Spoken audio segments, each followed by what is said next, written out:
And Vizianagaram జిల్లాకి సంబంధించినటువంటి జనసేన నాయకులు గురాన అయ్యన్న గారు కూడా మనతో ఉన్నారు. ఒకసారి ఆయనతో కూడా మాట్లాడదాం. సార్ చెప్పండి, విజయనగరం జిల్లాకి సంబంధించి ఇక్కడ జనసేన పార్టీకి సంబంధించిన పరిస్థితులు ఏ విధంగా ఉన్నాయి? చాలా దగ్గర మేము వినేది ఏంటి అంటే కూటమితో సమన్వయం లేదు అని చెప్పి. సో మరి మీ దగ్గర ఎలాంటి పరిస్థితులు ఉన్నాయి? అంటే యాక్చువల్గాను కళ్యాణ్ గారు ఏం చెప్పారనంటే, మీరు శాంతంగా ఎంత ఓపికగా ఉంటారో పార్టీకి అంత గౌరవం తెప్పించే విధంగా ప్రవర్తించమని చెప్పారు. కూటమికి అంటే ఈ సమన్వయం లేకపోవడం లేదు. వాళ్ళందరూ ఇప్పుడు టీడీపీ నాయకులందరూ సీనియర్లు, ఈ జనసేనలో ఉన్న వాళ్ళందరూ కుర్రవాళ్ళు, యువకులు, వీళ్ళు చాలామంది ఉన్నారు. అక్కడ ఆటోమేటిక్గా చిన్న అభిప్రాయ భేదాలు చిన్న ఉంటాయి. అలాగని ఉన్నంత మాత్రాన అది వాళ్ళకి వీళ్ళకి మధ్యన భేదం ఉన్నట్టు కాదు. అది ఏంటంటే ఐడియల్ డిఫరెన్స్. వీళ్ళు ఎప్పటి నుంచో రాజకీయాల్లో ఉన్నారు కాబట్టి ఈ విధంగా చేసుకొని వెళ్దాం అనేసి వాళ్ళ ఆలోచన ఉంటుంది. జనసేన యువకులందరూ కొత్త ఆలోచనతో ఉంటారు కాబట్టి ఇలా అయితే ఇంకా బెటర్మెంట్ ఏమో అనేసి ఉంటుంది. ఇది ఫైనల్గా వచ్చేసరికి ఎవరైతే అక్కడ అసెంబ్లీ కోఆర్డినేటర్ ఎవరైతే ఉన్నారో వాళ్ళు అండ్ ఎవరైతే గెలిచి ఉన్న ఎమ్మెల్యేలు ఎవరైతే ఉన్నారో వాళ్ళు కలిసి కూర్చొని ఒక నిర్ణయం తీసుకొని వెళ్తున్నారు. కిందన ఉన్న వాళ్ళకి ఇవి తెలియక ఇలాంటి మాటలు మాట్లాడుకుంటూ ఉంటారు. అంటే సమన్వయ లోపం ఉన్నదనేసి అదేం లేదు. ఇక్కడ యాక్చువల్గా అయితే బాగానే అందరూ కలిసి బాగానే ఉన్నారు. వాళ్ళు కూడా ఏమైనా ఉంటే మీరు మీ తరపున కూడా చెప్పండి అని మాకు అడుగుతూ ఉన్నారు. మా తరపున కూడా మేము ఇవ్వాల్సిన సలహాలు ఇస్తున్నాం. అన్నీ మేము ఇచ్చిన సలహాలు పాటించాల్సిన రూల్ ఏం లేదు. ఎందుకంటే బెటర్మెంట్ ఏదనేది వాళ్ళు కూడా చూసుకుంటారు కాబట్టి.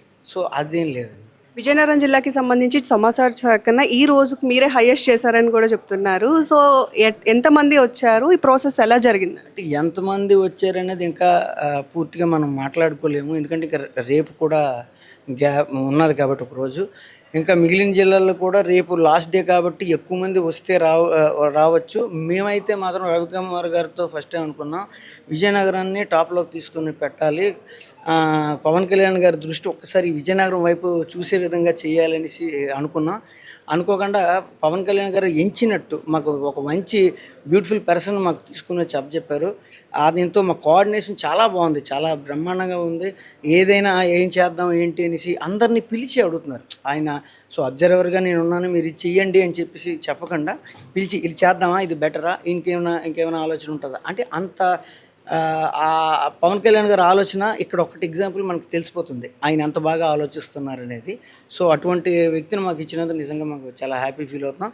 ఇంకా రేపు కూడా ఇంకా ఎక్కువ మంది వస్తారనేసి, ఎందుకంటే మేము మీడియా పరంగా చాలా వరకు అందరు మీడియా మొత్తం పిలిచి ఆహ్వానించి వాళ్ళందరికీ మేము చెప్పడం, పుషప్ ఇవ్వడం, అందరికీ రీచ్ అయ్యే విధంగా ఎక్కువ మందికి మేము చేయడం వల్ల ఈ అవుట్పుట్ వచ్చిందనేసి మేము అనుకుంటున్నాం. అలాగే ఏర్పాట్లు కూడా భోజనాలు పెట్టడం దగ్గర నుంచి వచ్చిన వాళ్ళకి ఎవరికి కూడా ఇబ్బంది లేకుండా స్నాక్స్ దగ్గర అన్నీ చేస్తున్నాం. ఒక కార్పొరేట్ సంస్థ మోడల్ ఎలా ఉండాలని కళ్యాణ్ గారు అనుకున్నారు, అదేవిధంగా ఆయన చెప్పింది మేము ఎక్కడ గైడ్లైన్స్ తప్పకుండా వెళ్తూ ఉన్నాం. సో అందుకే అవుట్పుట్ వచ్చింది. రైట్. మీ అధినేత పవన్ కళ్యాణ్ గారు ఎలక్షన్స్కి బిఫోర్ చాలా వరకు ఏవైతే సమస్యలు ఉన్నాయో వాటి మీద గలం విప్పారు. అదేవిధంగా నేను అధికారంలోకి వస్తే ఈ సమస్యలన్నింటినీ పరిష్కరిస్తానని కూడా చాలా గట్టిగా చెప్పినటువంటి సందర్భాలు ఉన్నాయి. బట్ ఇప్పుడు ప్రతిపక్షం ఏమంటుంది అంటే అధికారంలోకి వచ్చిన తర్వాత పవన్ కళ్యాణ్ గారు క్వైట్ ఆపోజిట్లో ఉన్నారు, కూటమిలో ఉన్నందుకు ఆయన కనీసం నోరు కూడా మెదపట్లేదు అని చెప్పి అంటున్నారు. దీని మీద మీరు ఏకీభవిస్తారా, లేకపోతే మీ ఒపీనియన్? అంటే వైసీపీ నాయకులందరికీ కూడా అబద్ధాలు ఆడడం వెనతో పెట్టిన విద్య అండి. ఇవి ఎలాంటి వాళ్ళనంటే కళ్ళెదురుగా కూడా ఒక హత్య జరుగుతున్నా అది హత్య కాదు అనే ప్రక్రియలో ఉన్న వ్యక్తులు. ఇప్పుడు గొడ్డలి పోటుని అది గుండుపోటు అని చెప్పేసి స్వయంగా అప్పుడు ముఖ్యమంత్రిగా ఉన్నప్పుడు ఆ స్థాయిలో నుండి వ్యక్తి మాట్లాడాడు మాటలు. ఇవన్నీ మనం చూస్తూ ఉన్నాం. మేము ఫస్ట్ నోటుకొచ్చిన ప్రాలాపనలు పేలడం, రోజా కానీ లేకపోతే మేము అసలు బూతులు ఎక్కడ మేము మాట్లాడలేదే చూపించండి అని చెప్పేసి వాళ్ళు చెప్పడం, దానికి కిందన ప్రతి ఒక్కరు పాత రికార్డ్స్ తీసి ఇగో మీరు అన్ని మాటలు అని చెప్పేసి వాళ్ళకే చూపిస్తున్నారు.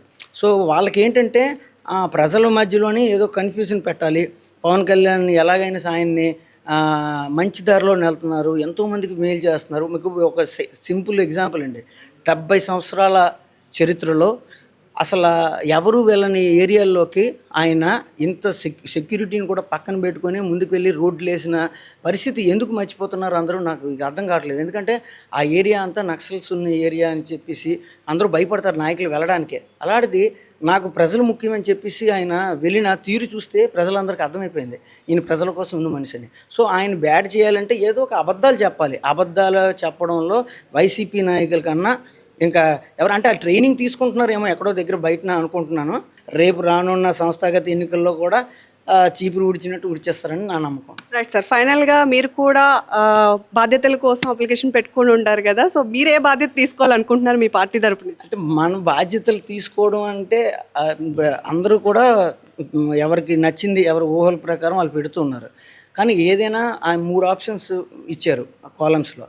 ఆ 3 ఆప్షన్స్లో మీరు ఏదైనా పెట్టుకోండి, మీకు ఏదైతే సూటబుల్ అవుతుందో ఆ అర్హత ఏదైతే ఉంటుందో అది నేను ఇస్తానని ఆయన చెప్పడం. అంటే ఆ ఆప్షన్స్ కేవలం జనసేనకు సంబంధించి మాత్రమే చెప్తారు, బయటకి రివీల్ చేయరా?